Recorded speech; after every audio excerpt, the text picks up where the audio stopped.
तो मेहमानों से आपका परिचय कराऊं उससे पहले हमारे साथ इस वक्त जुड़ गए हैं बीजेपी के सोशल मीडिया इंचार्ज अभी जो नए नए बने हैं दीपक महस्के जी। बहुत बहुत स्वागत है सर सबसे पहले, और बहुत बहुत बधाई भी आपको।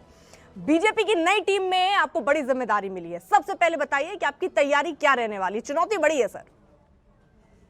नमस्कार, अच्छा लग रहा है, बड़ा दायित्व है, बड़ी जिम्मेदारियां हैं, तो मिला जुला सा प्रभाव है। अभी सबसे शुभकामनाएं मिल रही है, बधाइयाँ मिल रही है, और नए दायित्वों को लेकर योजनाएं भी मन में कई कुलबुला रही हैं। दिल्ली पहुंचकर निश्चित उस पर विचार करना शुरू करेंगे हम लोग अभी। जी, क्या लग रहा है सर आपको, क्यों चुना गया? कुछ समय से हम ये भी देख रहे हैं लगातार जो जेनजी हैं उनको लेकर एक माहौल बना है, आप उनको कैसे अपने साथ लेकर चलेंगे? देखिए, जो आपका पहला प्रश्न कैसे चुना गया, मुझे लगता है कि हमारे राष्ट्रीय अध्यक्ष माननीय नितिन नवीन जी का के लिए प्रश्न है ये, और मैं तो बड़ा सम्मानित और गौरवान्वित महसूस कर रहा हूँ कि उन्होंने इस बड़े दायित्व के लिए मुझ जैसे एक छोटे कार्यकर्ता को चुना। और जहाँ तक चुनौतियों की बात है, एक बार दिल्ली पहुंचकर अपनी टीम के साथ बैठूंगा अभी मैं, और सारे विषयों पर चर्चा करने के बाद हम अपनी रणनीतियाँ तय करेंगे। सर, आपने एक पूरा रोड मैप तो शायद बनाया ही हो अब, क्योंकि जिम्मेदारी और प्रभार मिला है। शुरुआती ऐसे कौन से सुधार हैं जो आप करना चाहेंगे सर?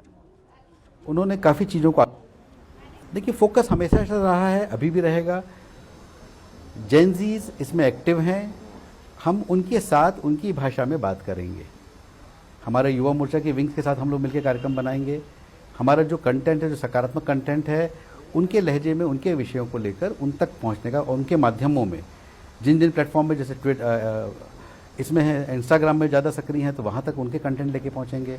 जेन एक्स थोड़ा सा फेसबुक में ज़्यादा रहते हैं तो वैसे कंटेंट लेकर वहाँ पहुँचेंगे। तो मुझे लगता है एक ही विषय को माध्यम अलग अलग हो सकते हैं, पहुँचाने का तरीका अलग अलग हो सकता है, उस पर हम लोग एक रणनीति जो बना के आगे बढ़ेंगे।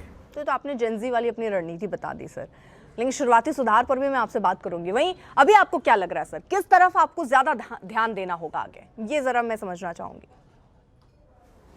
देखिए, मुझे थोड़ा समय दीजिए, अभी मैं एक बार मुख्यालय पहुंचकर पूरा विस्तृत से सब चीज़ों को समझूंगा। जो चुनौतियां मोटे तौर पर मुझे दिख रही हैं उसमें यह है कि हमको नीचे तक बहुत गंभीरता से कैसे पहुंचना, और विषय ऐसे बने कि लोग उसको लगातार देखें। और अगर कोई झूठा नैरेटिव फैल रहा है, बहुत मोटे तौर पर बता रहा हूँ मैं आपको, इसकी स्ट्रेटजीज हम बातें बनाएंगे, तो उस झूठे नैरेटिव को कैसे रोकना।